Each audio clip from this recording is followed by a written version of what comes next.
அனைவருக்கும் வணக்கம். அதிக விளம்பரத்தோடு வரும் படங்கள் சில அதிக நாள் ஓடுவதில்லை. கருத்தரங்கம் துவங்கும் நேரத்தில் எனக்கு மேடை கிடைத்திருக்கிறது. அறிஞர் பெருமக்கள் பொறுத்தருள வேண்டுகிறேன்.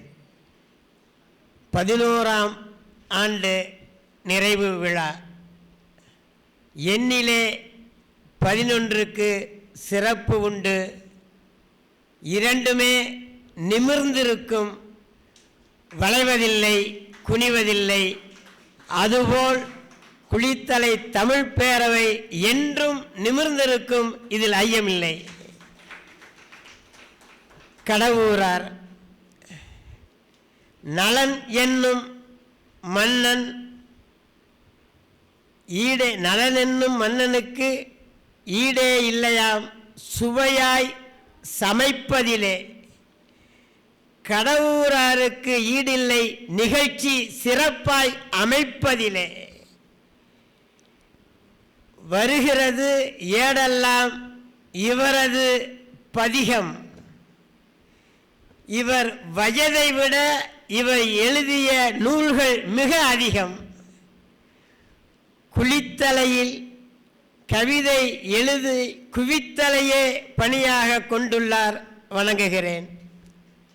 அரங்கத் தலைவரே, சித்தரிடத்தில் சந்தம் வாங்குகிறீர், பெருஞ்சித்திரனாரிடம் தனித்தமிழ் வாங்குகிறீர், பாவேந்தரிடம் கருத்து வாங்குகிறீர், பாட்டரங்கத்தில் வெளுத்து வாங்குகிறீர். மன்ற தலைவரே, மன்னிப்பு கேட்கின்றேன்.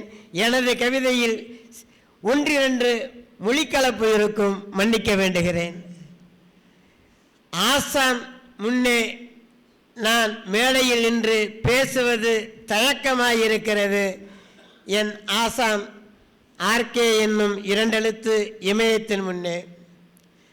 கசந்த இலக்கணமும் இவரால் கற்கண்டு ஆகும்.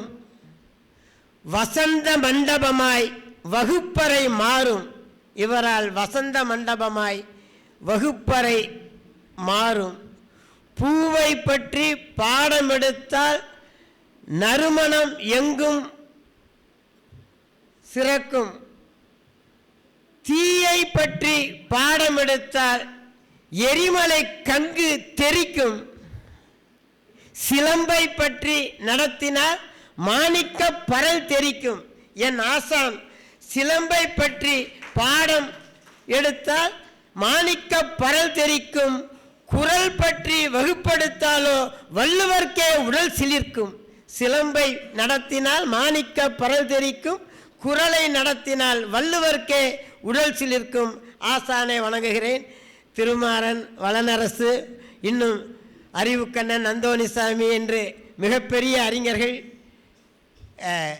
தட்டில் கனத்தது தராசின் கீழ் இருப்பது போல் கற்றறிந்த பெரியோர்கள் மேடையின் கீழ் இருக்கின்றீர்கள். உங்கள் பாதங்களில் என் இதயத்தை வைத்து வணங்குகின்றேன். பேதமை விளக்கும் பகுத்தறிவு என் தலைப்பு. பேதமை என்றால் என்ன? சீழ் வடியும் கொப்புளத்தை, சீழ் வடியும் கொப்புளத்தை பால் வடியும் மார்பகமாய் நினைப்பது பேதமை.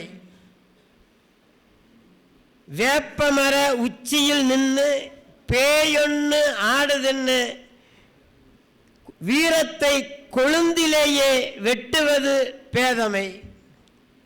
பனைமரத்தில் முனீஸ்வரன், வேப்பமரத்தில் மாரியம்மை, புளிய மரத்தில் நீலி, ஆலமரத்தில் பிசாசு என்று கட்டுக்கதைகள் கதைத்தவர்கள் சொல்ல மறந்து விட்டார்கள்.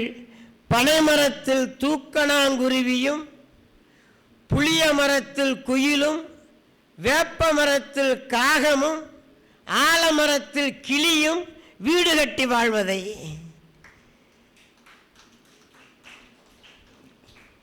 நாம் 12 கட்டங்களுக்குள்ள நமது வெற்றி நாம் தீட்டும் திட்டங்களில் இருக்கிறது. ராகு 8ஆம் இடத்தில் இருக்கிறார், கேது 7ஆம் இடத்தில் இருக்கிறார், சுக்கிரன் 5ஆம் இடத்தில் இருக்கிறார், குரு 3ஆம் இடத்தில் இருக்கிறார் என்று சொல்பவர்கள் முதல் இடத்திலேயே இருக்கிறார்கள், கேட்பவர்கள் கடைசி இடத்தில் இருக்கிறார்கள். அறிஞர்களிலும் கவிஞர்களிலும் ஏழைகளை பார்க்கலாம், ஜோசியக்காரர்களிடம் இன்று ஏழைகளே இல்லை. அது நல்ல வியாபாரம், மிக அதிக வருமானம். ராகு 8ஆம் இடத்திலிருந்து 2ஆம் இடத்துக்கு வந்து விட்டார், கேது 7ஆம் இடத்திலிருந்து 3ஆம் இடத்துக்கு வந்து விட்டார், சுக்கிரன் 5ஆம் இடத்திலிருந்து 7ஆம் இடத்திற்கு வந்து விட்டார், குரு 3ஆம் இடத்திலிருந்து 8ஆம் இடத்திற்கு வந்து விட்டார். இதை காசு கொடுத்து கேட்பவர்கள் சொந்த வீட்டிலிருந்து வாடகை வீட்டுக்கு வந்து விட்டார். இடித்து காட்டினால் தோஸ்து, இடித்து கட்டினால் வாஸ்து. குபேர மூலை என்று ஜோசியர் குறித்து கொடுத்த இடத்தில்தான், குபேர மூலை என்று ஜோசியர் குறித்து கொடுத்த இடத்தில்தான் குவிந்து கிடக்கிறது அடகுக்கடை ரசீதுகள். சனி மூலையில் இருக்கும் ஏடிஎம்மில் சலவை நோட்டுகள். மூலவரை இடம் மாற்றினார் வெளிநாட்டுக்கு. செல்வம் கொளித்தது தர்மகர்த்தா வீட்டில். பாவம், விவரம் தெரியாதவர்கள் மாற்றிக்கொண்டிருக்கிறார்கள் ஜன்னலையும் கதவுகளையும். சனி மூலை, வாயு மூலை, அக்னி மூலை, குபேர மூலை, அந்த மூலை, இந்த மூலை. அடடடா, எங்கே போனது உன் சொந்த மூளை? எங்கே போனது உன் சொந்த மூளை? பள்ளி விழுந்த பலன் சொல்கின்றார். உத்தரத்தில் இருக்கும் பள்ளி கீழே விழுமோ என்பதை விட நம் மேலே விழுமோ என்ற பயம்தான் பலருக்கும். இறைவனிடம் கையேந்துங்கள் என்று சொல்லிக்கொண்டே மனிதரிடம் கையேந்துகிறார் ரயில்வே பிச்சைக்காரர். கைரேகை பார்த்து அடைகின்றாய் துயரம், கையே இல்லாதவனும் அடைந்துள்ளான் உயரம். கைரேகை பார்த்து அடைகின்றாய் துயரம், கையே இல்லாதவனும் அடைந்துள்ளான் உயரம். நரி முகத்தில் விழித்தால் லாபமாம், காலமெல்லாம் நரியோடு வாழ்ந்தும் நலவாழ்வே பெறவில்லை குறவர்கள் எவரும். நரி குறவர்கள் எவரும். கனவுக்கும் பலன் சொல்கிறார்கள். கனவு என்பது அடிமனதின் அச்சம், ஆழ்மனதின் ஆசை, நினைவுகளின் நிழற்படம். கனவுகளுக்கும் அர்த்தம் உண்டு. அடகு கடையே உன் கனவில் வருகிறதா? அடகு கடையே உன் கனவில் வருகிறதா? பள்ளி கட்டணம் உன் பிள்ளைக்கு கட்ட கடைசி நாள் வந்து விட்டதாய் அர்த்தம். நாமக்கட்டி உன் கனவில் வருகிறதா? நம்பி நீ கட்டிய நிதி நிறுவனம் கம்பெனியிட்ட போவதாய் அர்த்தம். மிக்சி அரைவது போல் கனவு வருகிறதா? நிச்சயம் உன் தலையில் மிளகாய் அரைப்பார்கள். தாயக்கட்டை உன் கனவில் வருகிறதா? கொடுத்த கடனை திருப்பி கேட்டால் உருட்டல்கள் அதிகம் கிடைக்கும் என பொருள். முதியோர் இல்லம் உன் கனவில் வருகிறதா? உன் மகனுக்கு விரைவில் திருமணம் நடக்கும். மெகா சீரியல் ஜவ்வு மிட்டாயே கனவில் வருகிறதா? ஜவ்வு மிட்டாயே கனவில் வருகிறதா? மெகா சீரியல் அதிகமாய் நீ பார்க்கிறாய் என்று பொருள். டாலருக்கு சிறகு முளைப்பது போல் கனவா? டாலருக்கு சிறகு முளைப்பது போல் கனவா? ரூபாய் மதிப்பு மேலும் மேலும் சரிய போவதாய் அர்த்தம். அண்டாவில் அல்வா கிண்டுவது போல் கனவா? அண்டாவில் அல்வா கிண்டுவது போல் கனவா? நாடாளுமன்றத்தில் பட்ஜெட் தாக்கல் நடைபெறப் போவதாய் அர்த்தம். ஆட்காட்டு விரலை வெட்டுவது போல் கனவா? ஆட்காட்டு விரலை வெட்டுவது போல் கனவா? வாக்காளர் பட்டியலில் உனது பெயர் நீக்கப்படுவதாய் அர்த்தம். கனவுகளுக்கும் அர்த்தம் உண்டு. எல்லாம் மாறுகிறது.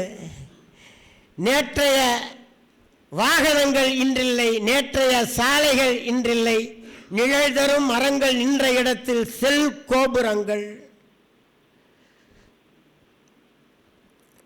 நிழல் தரும் மரங்கள் நின்ற இடத்தில் செல் கோபுரங்கள், நேற்றைய ஒற்றையடி பாதை இன்றைய 8 வழிச்சாலை, மோரும் பதநீரும் கூவி கூவி விற்ற இடங்களில் அந்நிய நாட்டு குளிர்பானங்கள், மாட்டு வண்டிகளும் குதிரை வண்டிகளும் ஓட்டிய இடங்களில் மேட்டுக்குடிகளின் ஆடிக்கார்கள், கிடைகளும் கீத்தாரிகளும் இலைப்பாரிய இடங்களில் கடைகள் விரிக்கும் மாபெரும் மாள்கள், நேற்றைய அம்புகள் இன்றைய ஏவுகணைகள், நேற்றைய கல்லெழுத்துக்கள் இன்றைய கணினி எழுத்துக்கள், மாதா பிதா குரு தெய்வம் அன்று, மாதா பிதா கூகுள் தெய்வம் இன்று.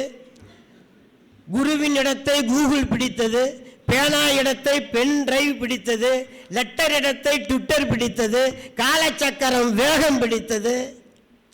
அன்று எழுத செப்பேடு, இன்று எழுத ஐபேடு.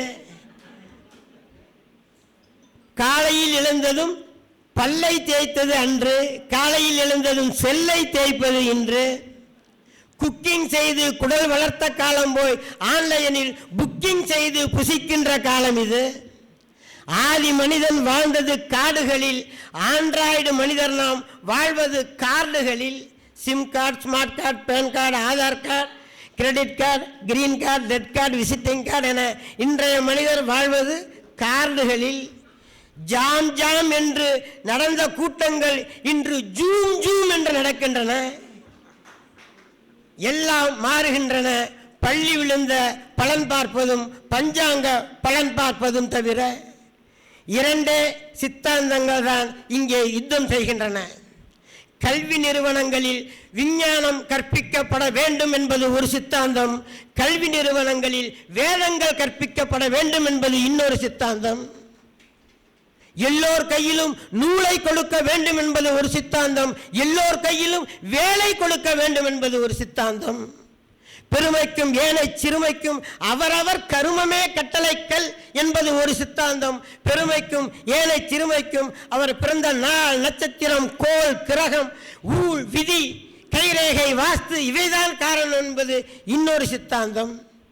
வேதத்தை, உபநிடதத்தை, இதிகாசத்தை, புராணத்தை, ஜோதிட சாஸ்திரத்தை, மனையடி சாஸ்திரத்தை கல்வியிலே புகுத்தி தூண்டுகிறார் ஆத்திரத்தை. கல்வியிலே புகுத்தி தூண்டுகிறார் ஆத்திரத்தை. திசையை தெரிந்து தெளிவாய் நடந்தால் தேதிகள் நம்மை மதிக்கும். விதி என்று எண்ணி ஒதுங்கி இருந்தால் தேதிகளே நம்மை கிழிக்கும். வாய்ப்புக்கு நன்றி.